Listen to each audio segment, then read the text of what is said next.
koiraa. Se ainut oli toi, että teet ollut kyllä katusta. Sen mä ootin siihen, että... No kelkan jälkeen niin sitä minäkin ootin. Joo. Mutta tää on tämmönen isosiallinen kokemus. Sillä ei ole ihmistä kohtaan. Ei vähän sinne. Hyvä. Ja tuo toimintakyky, eli rohkeus, kelekka on sen erikoiskoon ja pimeä on se toinen. Siinä on kelekalla on uhkaa ja tuolla on sinä houkuttimena. Ja kelekka itsessään on oikein hirveän hyvä. Sitten pikkusen sieltä hirveän hyvästä tultiin pimeissä vähän alaspäin. Se oli niin kova se kolaus, mutta taas tälle piti kolauttaa, että nähdään se, ettei se mene takaisinasta juosten läpi. Mutta se on hyvä, +2 sen toimintakyky. Se on, sieltä ei jää kiinni tekemään. Sitten terävyys, kun se oli yksin tuossa seinässä kiinni ja ihminen leikki vihasta sitä kohtaa, niin ei se voi että häntä ja kahtele, että siinä paraa huiskata.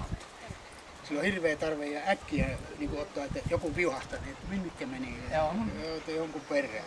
No se on pieni ilman jäljelle jäävää hyökkäyshalua. Se on rehellinen myöskään, ei se sitten nouse sen jälkeenkään kun sinä tuut. Olisihan sillä mahdollisuus vähän kuitata siinä, mutta ei sillä ole mitään halua eikä tarvetta.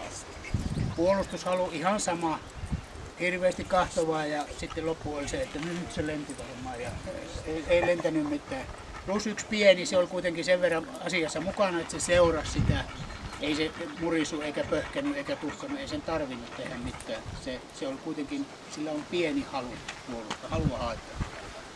Taisteluhalu, kamppailuhalu, leikkimyshalu, miksi sitä katsotaan. Katsotaan, että onko sillä, käyttääkö hampaita lihaksistoonsa, miten se, nauttiiko kamppailusta.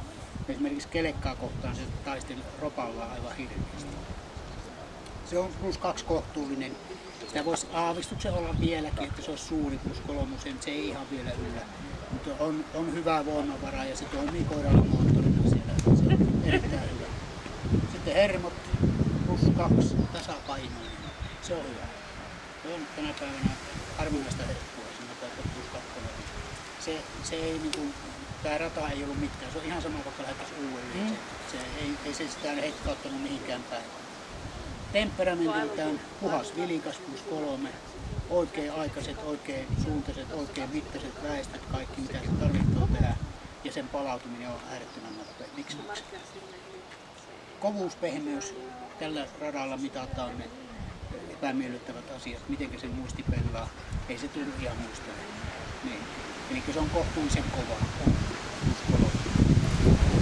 Sitten luoksipäästys, hyvä luoksipäästys, vähän avoimuus. 3 ja laukaus, varma, miinuksia ei ole ja ainoastaan 236 pistettä. Oho!